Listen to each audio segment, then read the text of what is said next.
Hello नमस्कार जय हिंद दोस्तों, आप सभी का गुरुकुल डिफेंस एकेडमी के इस यूट्यूब चैनल के ऊपर स्वागत है। दोस्तों आज हम आपको सिखाने वाले जोड़ व की गुणा भाग और संख्याओं के बारे में बताने वाले हैं। आज का सेशन महत्वपूर्ण रहने वाला, 15 मिनट की क्लास होने वाली है। सारे के सारे बंदे जो भी बंदे आर्मी की तैयारी कर रहे हैं या जो बिल्कुल बेसिक से अपना मैथ सब्जेक्ट स्ट्रॉन्ग करना चाहते हैं तो उनके लिए आज का सेशन महत्वपूर्ण रहने वाला है। दोस्तों कंटिन्यू रहना, 15 मिनट की क्लास है, सोते सोते भी देख सकते हो, इतना मुझे पता है, इसलिए मैं 15 मिनट की क्लास लेकर आया हूं आप सभी के सामने। दोस्तों आपको पता है कि यदि आपको मैथ स्ट्रॉन्ग करना है, यदि आपको गणित सब्जेक्ट जो अपना पावरफुल सब्जेक्ट बनाना है तो दोस्त उसके लिए आपको क्या आने चाहिए, गणित। गणित के अंदर क्या आना चाहिए, जोड़ बाकी गुणा भाग, ये तो बस आना ही चाहिए। ये तो दोस्त आपने पहले भी सीखा होगा यार, अरे 8वीं 6वीं 7वीं क्लास में नहीं सीखा क्या, सीखा है ना। बस वो आपको वापस याद करना है कि हमने क्या सीखा था उस टाइम, और फिर हमें 15 तक पढ़े क्यों। उस टाइम तो यार हम 75 तक, 45 75 कोई सा भी पढ़ा बुलवा लो हमसे, हम बोल देते थे।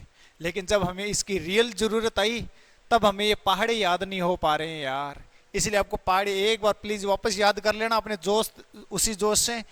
और 20 तक स्क्वायर मतलब वर्ग याद करना, और 10 तक आप क्या कर लेना दोस्तों, घन याद कर लेना। मेरी बात मान लेना, आप सारे के सारे घन याद कर लेना, मान लोगे ना, ठीक है।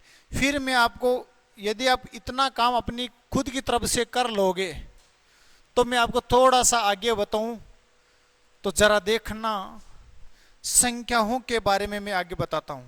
उसके बाद हम पढ़ेंगे संख्या, यानी जो मैंने ये टॉपिक बताए कि हम पहले तो संख्या के बारे में पढ़ेंगे, फिर अनुपात, समानुपात, साधारण ब्याज, इस प्रकार की हम क्लासें करते जाएंगे धीरे धीरे धीरे धीरे।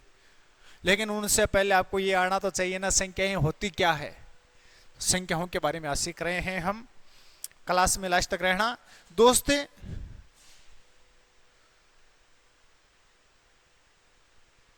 आपको गिनती आती है 1 2 3 4 5 6, यानी अंकों का जो समूह है, अंकों के समूह को हम बोलते हैं संख्या। संख्या में उनका एक सही क्रम भी होना चाहिए ना, तो हमने एक सही क्रम बनाया है। कहां से, 1 2 3 4 5 6 7 8 9 10 15, जहां तक आपको गिनती आती है अनंत तक, जहां तक आपको आती है गिनती वो अनंत ही है। समझ गए ना मेरी बात।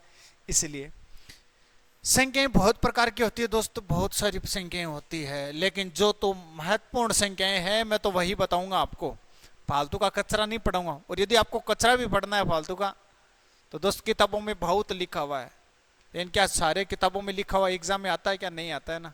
इसीलिए मैं तो वही बताऊंगा जो एग्जाम में पूछे गए प्रश्न है और जो आने के चांस ज्यादा से ज्यादा है, मैं तो उन्हीं संख्याओं के बारे में बताऊंगा। जैसे संख्या मैंने बोला 1 से भी स्टार्ट होती है, 0 से भी होती है और माइनस से भी होती है, तो इन संख्याओं के बारे में हम जानकारी लेंगे अलग अलग। और इसी चैप्टर को हमने नाम दिया संख्या पद्धति, ठीक है।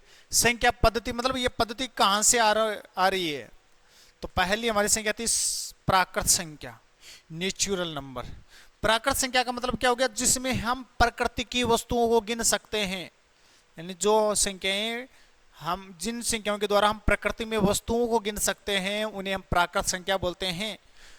समझ गए। तो प्रकृति में वस्तुओं को गिनने के लिए हम कहां से स्टार्ट करते हैं, 1 2 3, जैसे 1 2 3 4, 1 2 3 4, 1 2 3 4, 1 2 3 4, हम 1 से तो स्टार्ट कर रहे हैं, तो वह संख्या कौन सी है, प्राकृत संख्या है। समझ गए। दूसरी, यदि पूर्ण संख्या क्या होती है, यदि प्राकृत संख्या में 0 भी जोड़ दिया जाए, प्राकृत संख्या के आगे यदि 0 जोड़ दिया जाए तो वह संख्या कैसी संख्या बन जाती है, पूर्ण संख्या। अब हमें कोई प्रकार की टेंशन नहीं है, यह पूर्ण संख्या हो गई है क्योंकि इसके साथ में 0 भी शामिल हो गया, यानी शून्य से प्रारंभ होने वाली संख्याएं हैं, पूर्ण संख्याएं होती है। क्या आप सभी को इतना समझ में आ गया, बहुत बढ़िया। फिर हमने क्या बोला, पूर्णांक संख्याएं क्या होती है। और दोस्त प्राकृत संख्या तो 1 से स्टार्ट हो रही है, पूर्ण संख्या 0 से स्टार्ट हो रही है, और प्राकृत पूर्णांक संख्या माइनस से लेके प्लस तक, जिसमें बीच में 0 भी होगा, यानी माइनस अनंत होनी चाहिए और इधर प्लस अनंत, बीच में 0 होना चाहिए। ऋणात्मक, धनात्मक, जैसी भी आपको संख्या दिखे सारी की सारी पूर्णांक संख्याएं होती है, सारी की सारी पूर्णांक संख्याएं होती है। तो जिसमें जिस समूह में ऋणात्मक, शून्य और धनात्मक संख्याएं शामिल हो, उन संख्याओं को, उन समूह को हम क्या बोलते हैं, पूर्णांक संख्या। पूर्णांक संख्या जैसे माइनस अनंत से लेकर प्लस अनंत तक, जहां तक आपको गिनती आती है वहां तक, और इसमें होता है 0। लेकिन इनका एक क्रम होता है, इधर से माइनस से लेकर इधर बढ़ते हुए क्रम में। ये कौन से क्रम में है?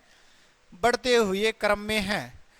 इधर वाली ऋणात्मक संख्या जरा देख लो आप सारे के सारे, ये वाला 0 है, आपको पता चल गया। और ये वाली संख्याएं कैसी संख्याएं हैं?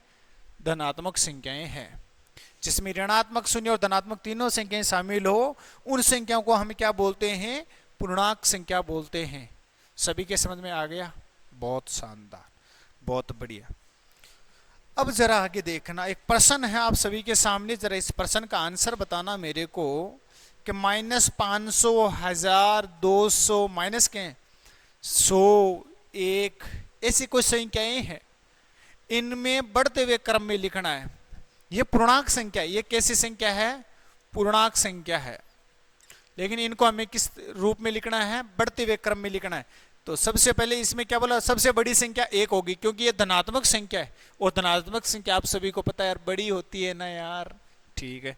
लेकिन इनका क्रम क्या होगा? आरोही क्रम। आरोही क्रम में क्या होता है? ऐसा होता है, यानी इधर वाली संख्या कैसी होगी? बड़ी होगी, और इधर वाली छोटी होगी। इधर छोटी तो इधर बड़ी होगी। क्या आप सभी के समझ में आया? तो माइनस के 1000, 500, 200, 100 ऐसी संख्याएं क्या होती है? पूर्णांक संख्या होती है, और ये इनका बढ़ता हुआ क्रम है, ठीक है। अगला देखो सारे बंदे, ये प्राकृत संख्या आप सभी जानते हो। प्राकृत संख्या कहां से प्रारंभ होती है? 1, 2, 3, 4, 5, 6, 7, 8, 9, 10 से। लेकिन यदि प्राकृत संख्याओं में हम वह संख्या छांट लें जिसके अंदर 2 का पूरा पूरा भाग जा रहा हो, तो इसके अंदर 2 का पूरा पूरा भाग जा रहा है, इसके अंदर 2 का भाग जा रहा है, इसके अंदर 2 का भाग जा रहा है, इसके अंदर 2 का भाग जा रहा है, इसके अंदर 2 का भाग जा रहा है, इसके अंदर 2 का भाग जा रहा है, ऐसी संख्याएं आती जाएगी। और जिसमें 2 का भाग पूरा पूरा चला जाए वह संख्या कौन सी होती है? सम संख्या। सम संख्या की शर्त क्या है? जिसमें 2 का भाग पूरा पूरा चला जाए। 2, 4, 6, 8, 10, 12, 14, 16, ठीक है। और विषम संख्या कौन सी होती है? जिसमें 2 का भाग पूरा पूरा ना जाए। 1, 3, 5, 7, 9, 11, 13, 15, समझ गए सारे के सारे दोस्त? जिसमें 2 का भाग पूरा पूरा ना जाए विषम संख्या कहलाती है। अगली संख्या देखना, प्राकृत संख्याएं सभी जानते हैं सारे के सारे दोस्त। अरे जिसमें 2 का भाग पूरा पूरा चला जाए कौन सी संख्या? सम संख्या। जिसमें नहीं जाए विषम संख्या। अभाज्य संख्याएं कौन सी होती है? जिस संख्या में संयम के अलावा किसी का भाग नहीं जाए। दोस्त परिभाषा इसकी अलग है। परिभाषा तो क्या है?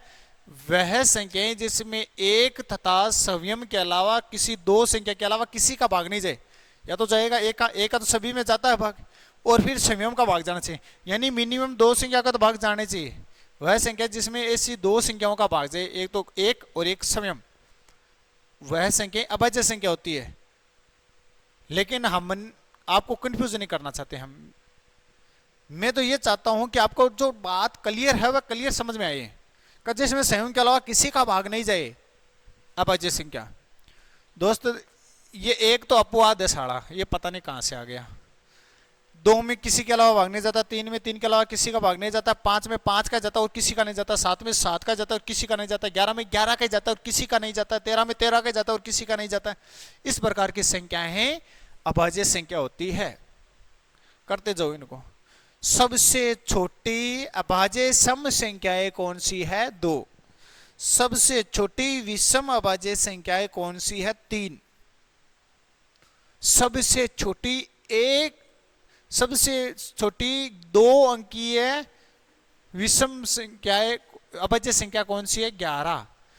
सबसे बड़ी 1 अंकीय अभाज्य संख्या कौन सी है? 7। यानी ऐसे प्रश्न बहुत बन जाएंगे यदि आपको कंफ्यूज ही करना हो अगले वाले ने, और वरना तो डायरेक्ट ये 2 प्रश्न पूछ लेंगे। आपको आता है? चलो, भाज्य संख्या कौन सी है जिसमें स्वयं के अलावा अन्य संख्या का भी भाग पूरा पूरा चला जाए? समझ गए?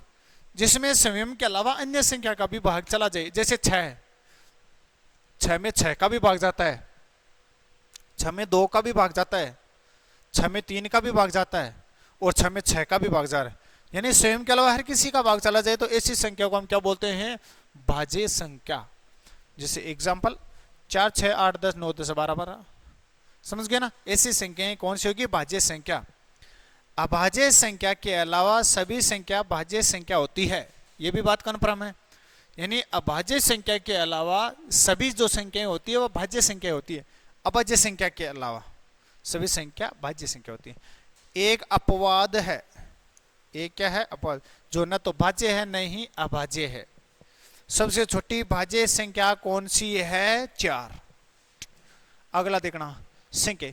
एक संख्याएं होती है कुछ जिनको हम p बटा क्यू के रूप में लिख सके वो परिमेय संख्या, जिसको p बटे क्यू के रूप में नहीं लिख सके वह अपरिमेय संख्या। लेकिन q का मान कभी भी 0 नहीं होना चाहिए। जिस संख्या को हम p बटे क्यू के रूप में लिख सकते हैं वह परिमेय संख्या होती है।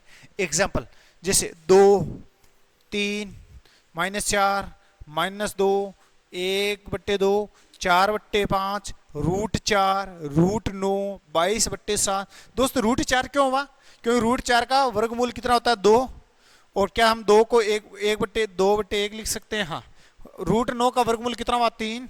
क्या 3 को हम ऐसे लिख सकते हैं? हाँ। यानी हर किसी के नीचे 1 तो होता ही है, और जो 1 हो इसका मतलब p बटे क्यू के रूप में हम लिख सकते हैं। 1 का देख लो कितना बड़ा असर, 22/7। लेकिन ये 22/7 तो बढ़िया है, लेकिन क्या हम पाई को परिमेय संख्या बोलेंगे? नहीं बोलेंगे। पाई एक अपरिमेय संख्या है। अपरिमेय संख्या पाई, √3, √5 ये सारी की सारी अपरिमेय संख्या। कौन सी संख्या अपरिमेय संख्या है भैया? √8 परिमेय है, √25 का मतलब 5 भी एक परिमेय है, 16 भी एक परिमेय है, लेकिन √24 अपरिमेय संख्या है। समझ गए सारे के सारे दोस्त? बहुत शानदार। आगे बढ़ू भाई। 15 मिनट के अंदर क्लास तो ऐसे ही होगी, थोड़ा सा दिमाग आपको भी एक्टिव रखना है, क्योंकि अब 15 मिनट के अंदर ये चैप्टर कंप्लीट कर रहे हो, इसका मतलब थोड़ा सा एक्टिव आपको भी होना है। समझ गए मेरी बात है यार? मैं तो आपको थोड़ा सा रिवाइज करवा रहा हूँ। यदि आपको थोड़ा सा सीरियस होके और बिल्कुल बेसिक से और आराम से पढ़ना है तो आप मेरी पुरानी क्लास से देख सकते हो, वरना आप ऑफलाइन क्लास में भी आ सकते हो, क्योंकि ऑफलाइन में 70-80 बच्चे पढ़ कर गए हैं। अभी वो बाहर टेस्ट दे रहे हैं और मैं अंदर क्लास ले रहा हूँ। इनको मैंने पढ़ाया आज ये, लेकिन मैंने धीरे धीरे 2 घंटों लगा के इनको पीट के सारों को याद करवाया, सारे फॉर्मूले सारी संख्याएं, इसलिए इनको याद हो गई। टाइम तो मेरे को 2 घंटा लगा, लेकिन याद करवा दिया हमेशा के लिए।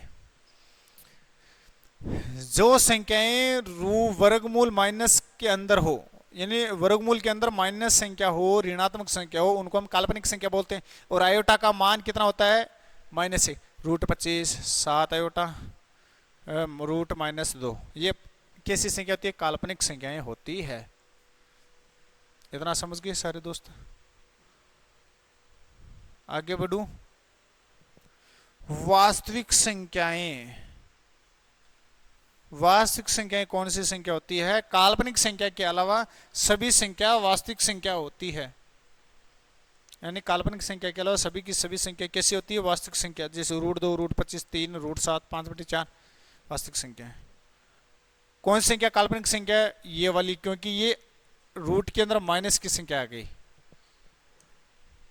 अब देखो बच्चे ने बोला कि सर हमें संख्या याद हो गई है पूरी कन्फर्म, अब इससे आगे और क्या होगा? मैंने बोला अब संख्याओं का योग याद करना सीख जाते हैं। सही है ना? योग भी याद करना जरूरी होता है। तो जरा देखना, प्रथम n प्राकृत संख्या का योग कितना होता है? n+1/2। यानी प्राकृत संख्या मतलब 1, 2, 3, 4। अब यहां तक होती तो आप जोड़कर बता देते कि टोटल 10 हो रही है। यहां तक होती तो आप बता देते, मुझे पता है इतना। लेकिन क्या मैं ऐसा बोलूं कि 1, 5, 6, 7 लेकर 50 तक टोटल संख्याओं का योग कितना होगा?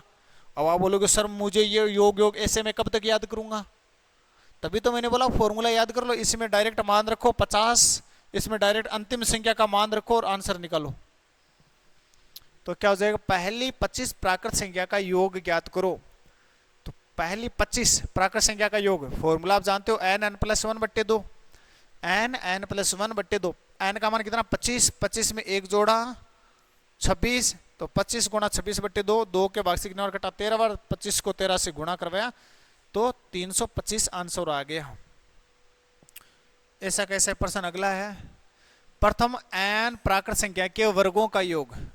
और वर्गों का योग का फॉर्मूला भी जरा देख लो, n n plus one two n plus one बट्टे 6। ये याद करना पड़ेगा आपको।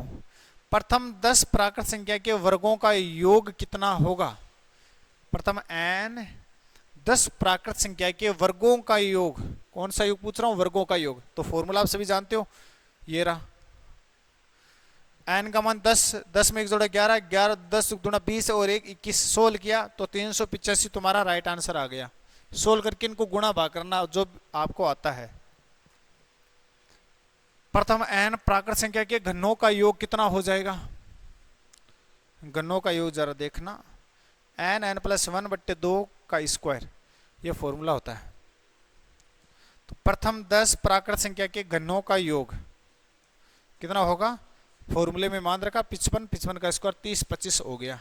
तो ये आज के हमारे कुछ इंपॉर्टेंट थे और इतनी क्लास थी। फिर रोजाना की भांति 5 प्रश्न आप सभी के सामने आ गए, स्क्रीनशॉट दीजिए और इन सभी प्रश्नों को हल कीजिए और मेरे को कमेंट बॉक्स के अंदर आंसर बताना सभी के सभी साथी। तो दोस्तों आज की क्लास थी। सेशन अच्छा लगे तो सेशन को लाइक करना है और 15 मिनट के अंदर ये क्लास होने का मैंने दावा किया था, जो कि 16 मिनट हुई है और अच्छे से पढ़ाई चल रही होगी। बहुत बढ़िया, मज़े ले लो पढ़ के। इस बार नौकरी लेना है तो शेयर कर देना क्लास को, भाई पसंद आई तो लाइक कर देना। चैनल पर आ जाए तो चैनल को सब्सक्राइब कर लेना। पीडीएफ तुरंत टेलीग्राम के ऊपर मिल जाएगी, जस्ट नाउ चेक कर लेना। मैं मिलूंगा कल इसी चैनल के ऊपर, तब तक जय हिंद जय भारत।